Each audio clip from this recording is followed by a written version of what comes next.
Hello students, my name is Jasmeet Kaur from Sahaj Coaching Center, and in today's video I am moving forward with my 26 title series. In this part 4 I am going to talk about the title tourism. So firstly हम topic देख लेते हैं.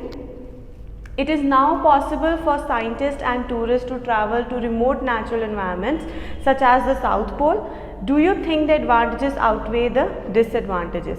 अब इसमें मैंने ये type of question है ये अलग लिया है बिकॉज लास्ट एसेज में मैंने आपको टू व्हाट एक्सटेंट वाला करवाया था और डिस्कशन वाला करवाया था. इसके अंदर मैंने लिया है advantages outweigh disadvantages. So let's understand the topic first. और ये कैसे पता चलेगा कि इसके अंदर टूरिज्म है या एनवायरनमेंट है. सो यहाँ कहा जा रहा है कि अब साइंटिस्ट और टूरिस्ट के लिए रिमोट नेचुरल एनवायरनमेंट में जाना पॉसिबल हो गया है, और वो एनवायरनमेंट जैसे कि साउथ पोल. और इसके बारे में यहाँ पे देखिए, ये वाली जो स्टेटमेंट है ये एक व्यू पॉइंट नहीं है, ये एक बैकग्राउंड स्टेटमेंट दी गई है हमें.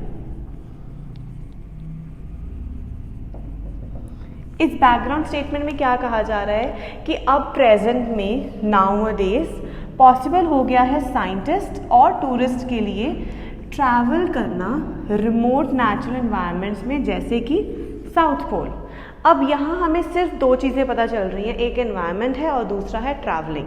लेकिन ये कैसे फाइंड आउट करें कि ये टाइटल एनवायरनमेंट नहीं है और ट्रैवल या टूरिज्म है. देखिए यहाँ कहा जा रहा है कि अब पॉसिबल हो गया है क्या करना, ट्रैवल करना. बट कहाँ ट्रैवल करना? नेचुरल एनवायरनमेंट से रिमोट नेचुरल एनवायरनमेंट में ट्रैवल करना. तो यहाँ रिलेशन दिया जा रहा है ऑफ ट्रैवलिंग विथ एनवायरनमेंट. सो यहाँ रिलेशन मेन हमारी टॉपिक की बात क्या हो रही है, we are basically talking about the travelling और द टूरिज्म इन दिस. तो हमें यहाँ से पता चल जाएगा हमारा टाइटल है टूरिज्म.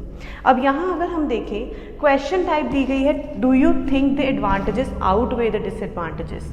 सो हमें आउटवे बताना है कि इसके एडवांटेजेस डिसएडवांटेजेस से आउटवे कर रहे हैं या नहीं कर रहे हैं. मेरी जो ऐसे टाइप्स की जो वीडियो है उसके अंदर आपको पता चलेगा कि यहाँ पे आउटवे का मतलब क्या है, इसको लिखना कैसे है. इन ब्रीफ आप वो वीडियो जाके चेक कर सकते हैं, मैं उसका लिंक डिस्क्रिप्शन में दे दूँगी.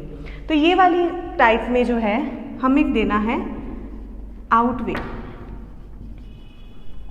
कि जो इसके टूरिज्म जो हम रिमोट नेचुरल एनवायरनमेंट में कर रहे हैं, ट्रैवलिंग कर रहे हैं, वो उस एरिया के लिए एडवांटेजेस है या डिसएडवांटेजेस है ज़्यादा रेशो में.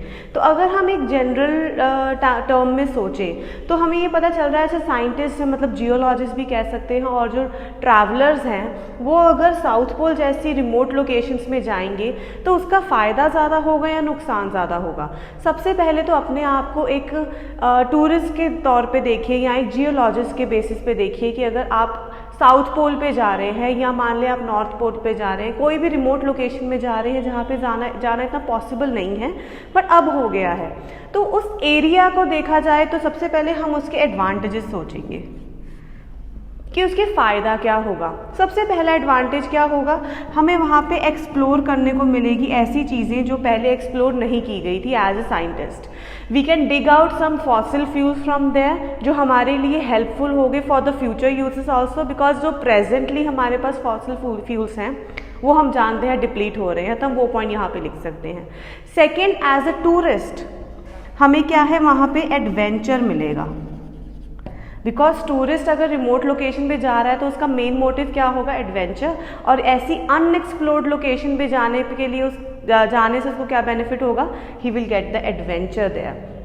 और अगर देखा जाए तो उस एरिया की इकोनॉमी बूस्ट हो जाएगी.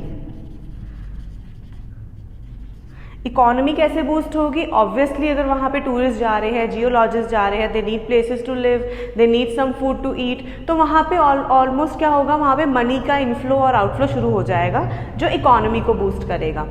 और वहाँ पे न्यू जॉब अपॉर्चुनिटीज़ भी शुरू हो जाएगी. People will start getting jobs in hotel line और in the industry of travel and tourism, guide की जॉब मिल सकती हैं. तो ये सारे एडवांटेजेस हैं. एक्सप्लोर करने के लिए हमने लिख दिया साइंटिस्ट के लिए, एडवेंचर हमने दे दिया टूरिस्ट के लिए, और ये दोनों चीज़ें हमने दे दी वहाँ के लोकल्स के लिए. तो ये हमारे एडवांटेजेस हैं. अब हमने फ़ायदे तो सोच लिए, दूसरी चीज़ क्या है, डिसएडवांटेजेस. अगर हम इसके डिसएडवांटेजेस देखें तो सबसे पहला डिसएडवांटेज क्या होगा, वहाँ पे अगर हम जा रहे हैं we are unaware of the location, तो वहाँ पे रिस्क फैक्टर इंक्रीज हो जाएगा। सो रिस्क इंक्रीज हो रहा है वहाँ पे, this is a sign for increase I use. सो क्या यूज इंक्रीज हो रहा है, वहाँ रिस्क बढ़ जाएगा फॉर द लाइफ। दूसरी चीज़, जहाँ पे अभी तक कोई गया नहीं है और वहाँ पे ह्यूमंस जा रहे हैं, वहाँ पे साइंटिस्ट जा रहे हैं, तो what will increase, pollution will increase, तो वहाँ पे एनवायरनमेंट को खतरा है,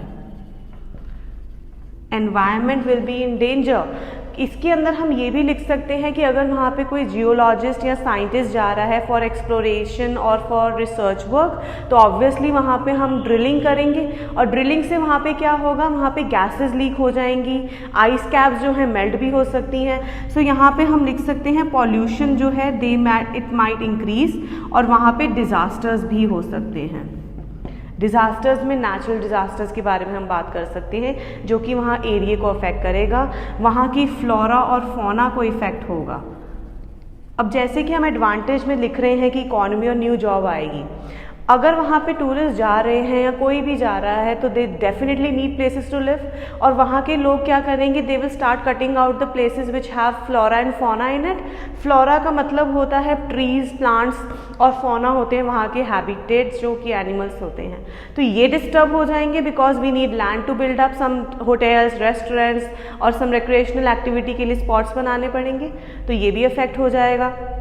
उसके बाद हम और क्या लिख सकते हैं, रिस्क आ गया, पोल्यूशन आ गया, एनवायरनमेंट के बारे में हमने बात कर दी, फ्लोरा और फौना के बारे में बात कर ली। हम एक चीज़ मेन पॉइंट भूल रहे हैं, जैसे हम फॉर एग्जांपल अगर साउथ पोल पे जा रहे हैं, there are ice caps.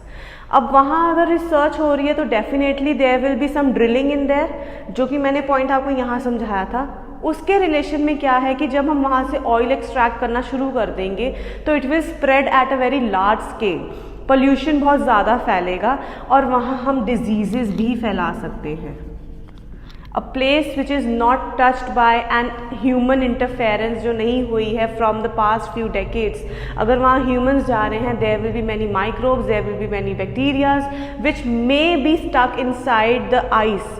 Ice में जो फंसे हो सकते हैं, जैसे हम जानते हैं from the previous ice age बहुत डिजीज़ेस हो सकती हैं, वहाँ पे माइक्रोब्स हो सकते हैं जो कि डिजीज़ फैला सकते हैं। तो ये सारे हमारे आगे यहाँ पे डिसएडवांटेजेस। अब इस पॉइंट पे हमने क्या देखना है कि हमने टूरिज्म को लेके सारे अपने पॉइंट्स को प्लान किया है। टाइटल हमारे पास होना ज़रूरी क्यों है, बिकॉज हमें पॉइंट्स समझ नहीं आएंगे किस रिलेशन में बनाना है।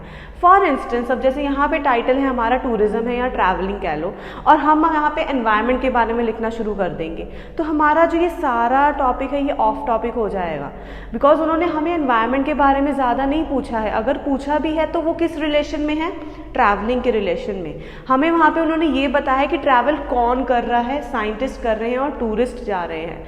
तो ये सारी चीज़ों को लिंक करके we have to write a points, और लिंक करने के लिए सबसे मेन मेजर पॉइंट क्या है हमारा, ट्रैवलिंग या टूरिज्म।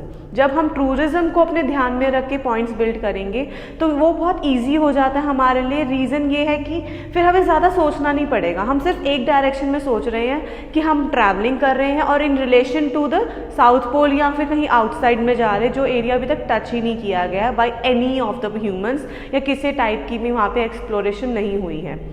तो जब हमने अपने पॉइंट्स डिस्कस कर लिए हैं, हमने लिख लिए हैं, तो अब हम देखेंगे कि हम आउटवे लिखेंगे कि नहीं लिखेंगे, या आउटवे हो रहा है या नहीं हो रहा है।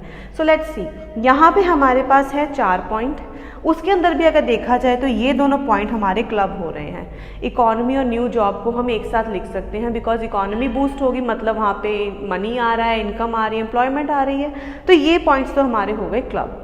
तो यहाँ कितने बचे, 3 पॉइंट्स बचे। इधर देखा जाए तो we have got 6 points. If you even think कि हम इन दोनों को क्लब कर सकते हैं, still we have how many 1 2 3 4 points हैं हमारे पास, मीन्स डिसएडवांटेजेस ज़्यादा हैं इस चीज़ की। तो we will write here that no advantages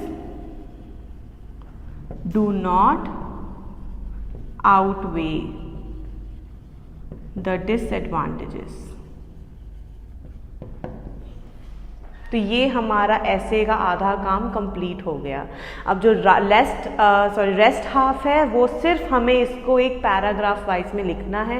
and format हम सब जानते हैं, द फॉर्मेट इज सबसे पहले इंट्रो आएगा, फिर फर्स्ट बॉडी पैराग्राफ में हम एडवांटेजेस लिखेंगे, सेकेंड और थर्ड बॉडी पैराग्राफ में हम डिसएडवांटेज लिख देंगे और लास्ट में हमारा आ जाएगा एक सम अप में हम क्या लिखेंगे, डिसएडवांटेजेस के बारे में लिखेंगे और इसके अलावा हम समरी में कुछ न्यू पॉइंट ऐड नहीं करेंगे, हम सिर्फ उसी को समराइज कर देंगे।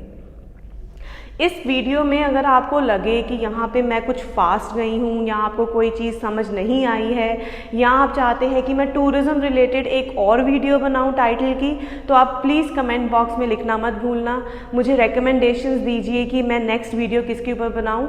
और शॉर्टली कुछ कमिंग वीडियोज़ में ही मैं अपनी रीडिंग के एक सीरीज़ शुरू करूँगी जिसके अंदर मैं 11 टाइप ऑफ क्वेश्चंस को सॉल्व कैसे करना है वो लेके आऊँगी। वीडियो को एंड तक देखने के लिए thank you so much. Channel पे न्यू है तो सब्सक्राइब करना मत भूलना and follow us for more. Thank you.